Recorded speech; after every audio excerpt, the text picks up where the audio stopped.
What's up, cool people? I'm Matt Conroy. Welcome back to another Bible reading video. We're going through Genesis chapter 24 today, which is a much longer chapter than the previous few. In fact, this might be the longest chapter yet. Honestly,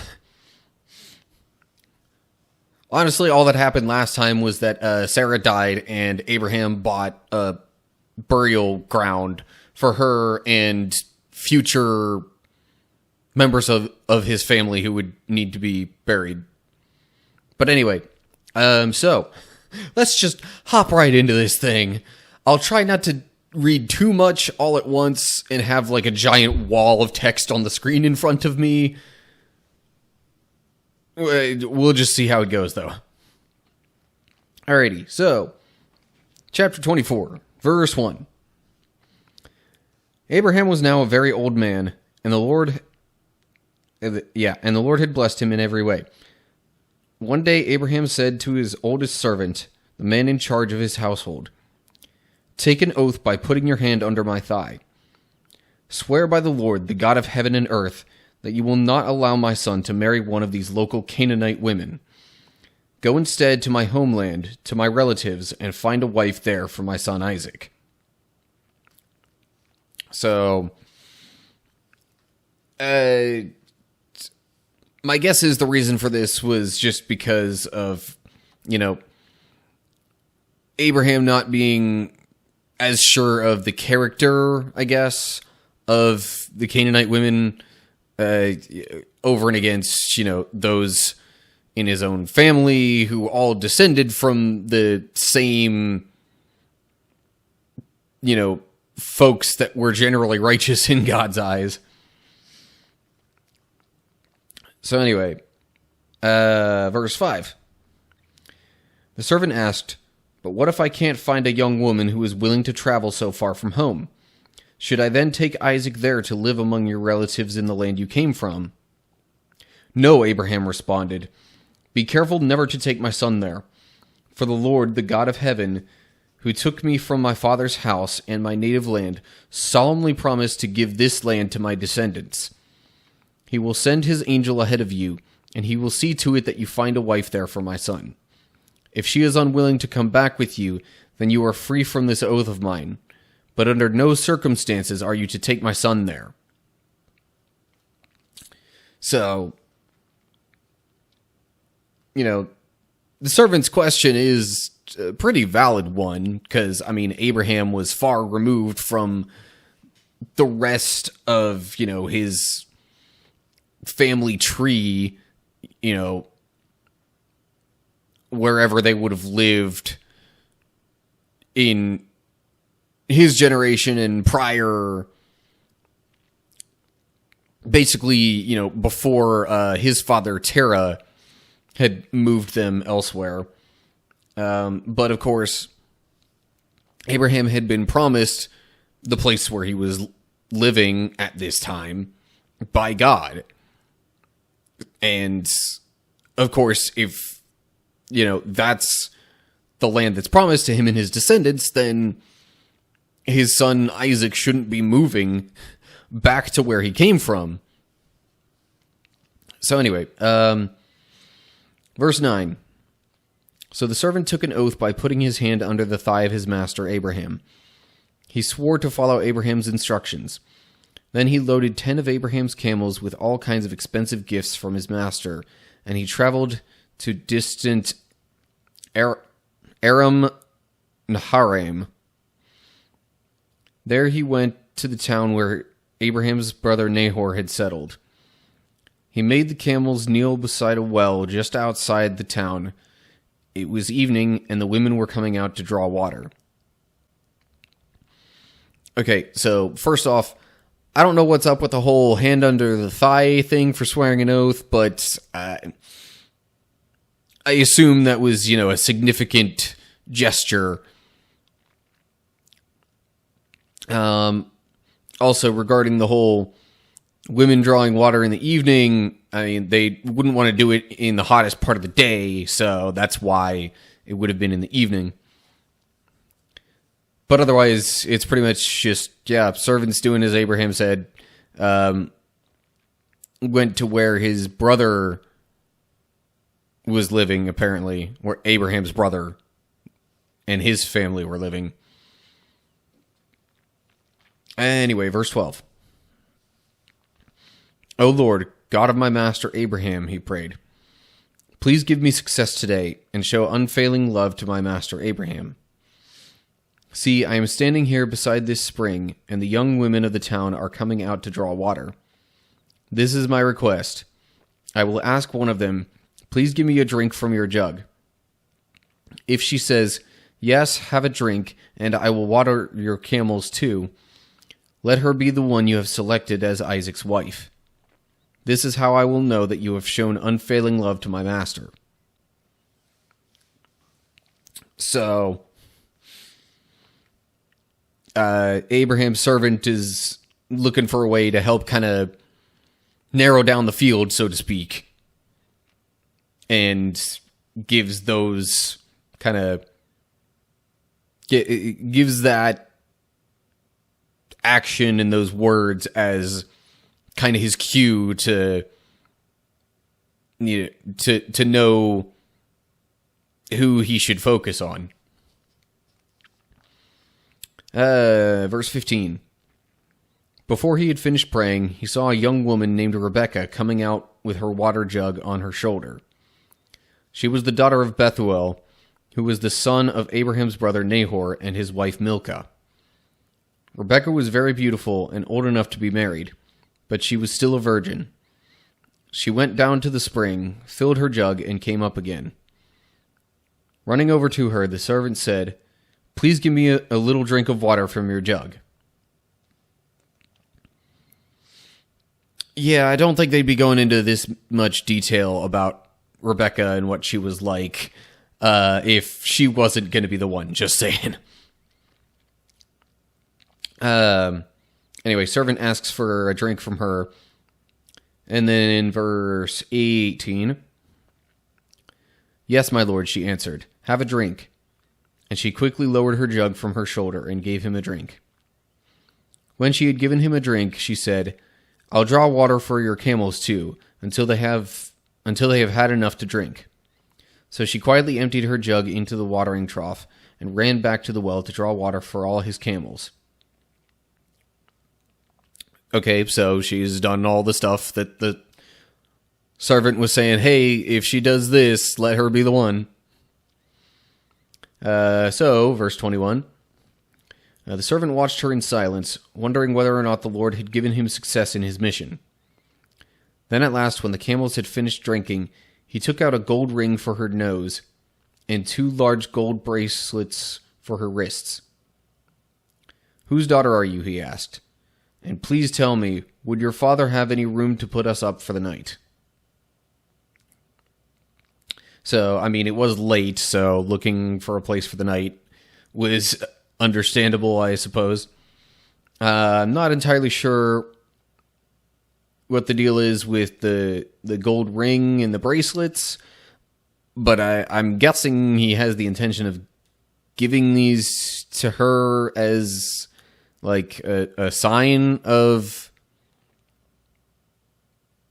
you know, wanting to take her to Isaac or something. I don't know. Anyway, verse 24. I am the daughter of Bethuel, she replied. My grandparents are Nahor and Milcah. Yes, we have plenty of straw and feed for the camels, and we have room for guests. The man bowed low and worshipped the Lord. Praise the Lord, the God of my master Abraham, he said. The Lord has shown unfailing love and faithfulness to my master, for he has led me straight to my master's relatives. So, mission seemingly successful so far, but of course, you know, still got to go through okaying it with Rebekah's parents. So, verse 28. The young woman ran home to tell her family everything that had happened. Now Rebekah had a brother named Laban who ran out to meet the man at the spring. He had seen the nose ring and the bracelets on his sister's wrists, and had heard Rebekah tell what the man had said. So he rushed out to the spring where the man was still standing beside his camels. Laban said to him, "Come and stay with us, you who are blessed by the Lord. Why are you standing here outside the town when I have a room all ready for you and a place prepared for the camels?"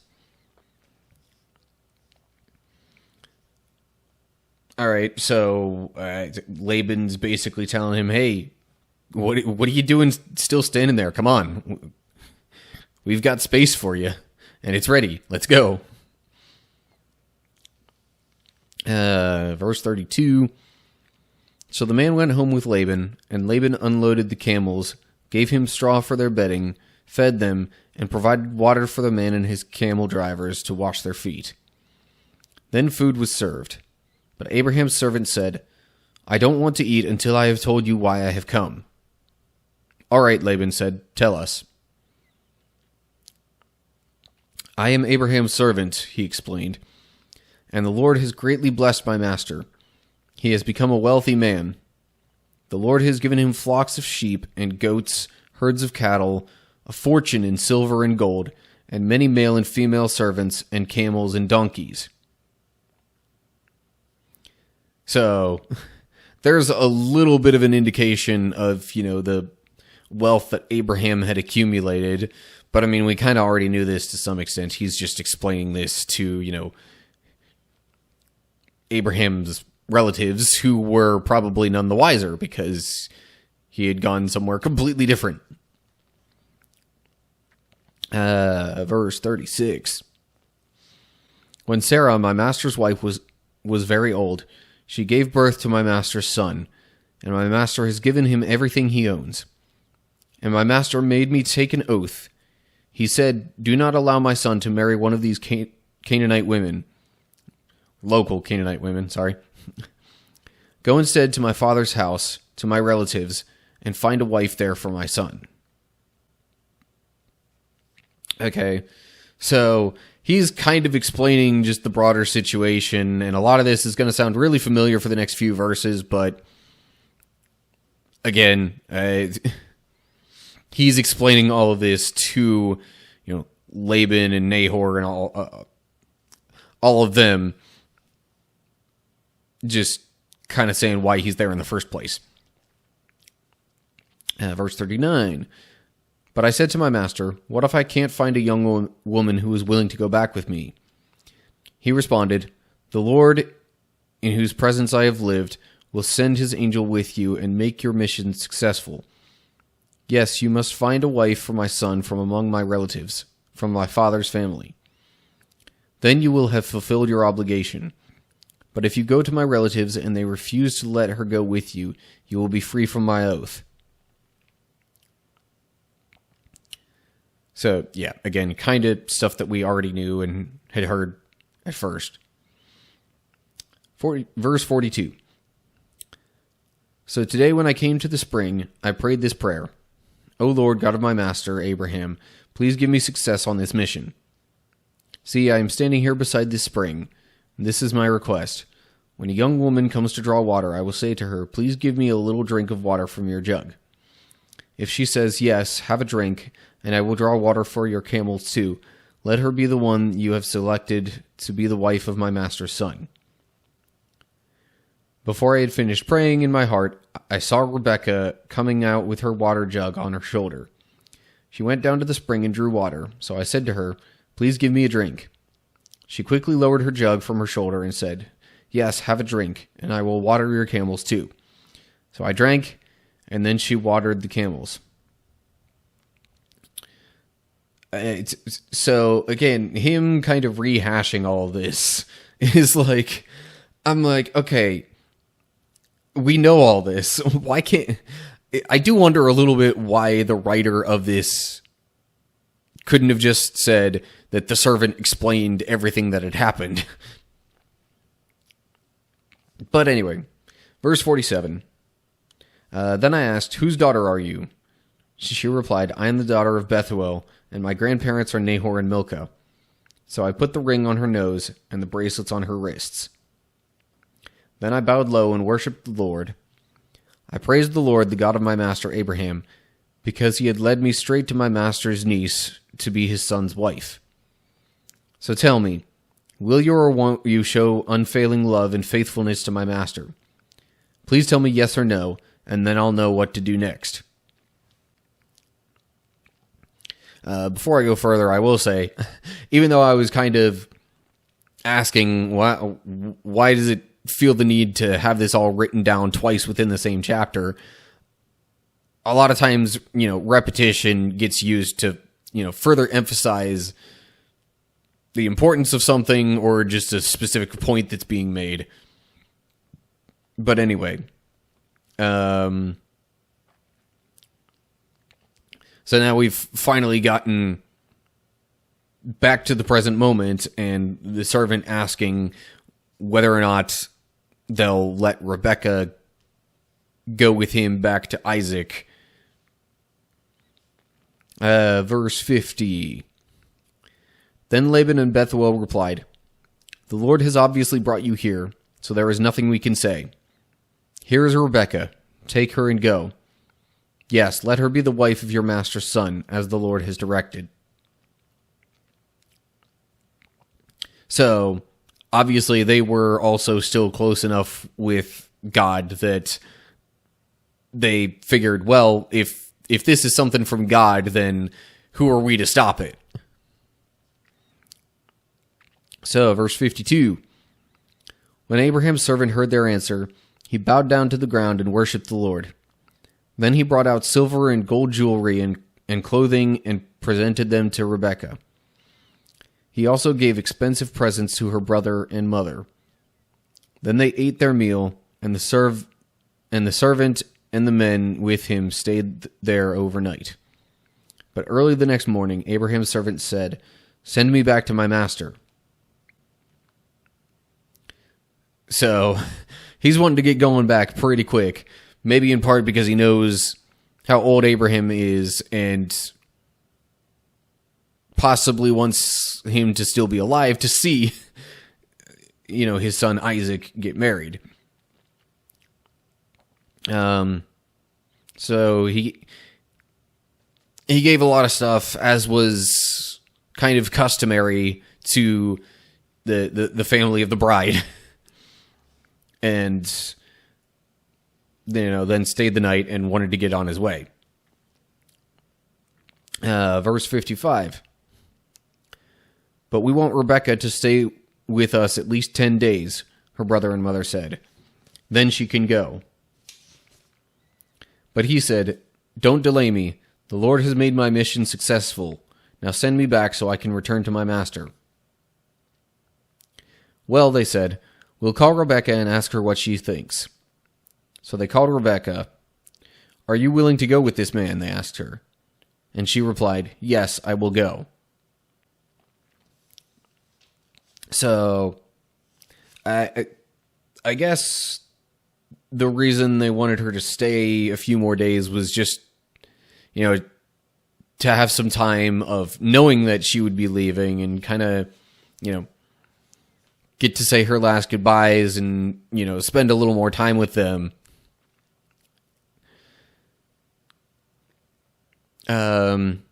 But in any case, Abraham's servant wanted to get back as quickly as he could. So then I guess they ultimately kind of figured, well, Rebekah's the one who's going to be staying or leaving. Let's see what she thinks. And she agrees to go. Verse 59. So they said goodbye to Rebekah and sent her away with Abraham's servant and his men. The woman who had been Rebekah's childhood nurse went along with her. They gave her this blessing as she parted. "Our sister, may you become the mother of many millions. May your descendants be strong and conquer the cities of their enemies." Then Rebekah and her servant girls mounted the camels and followed the man. So Abraham's servant took Rebekah and went on his way.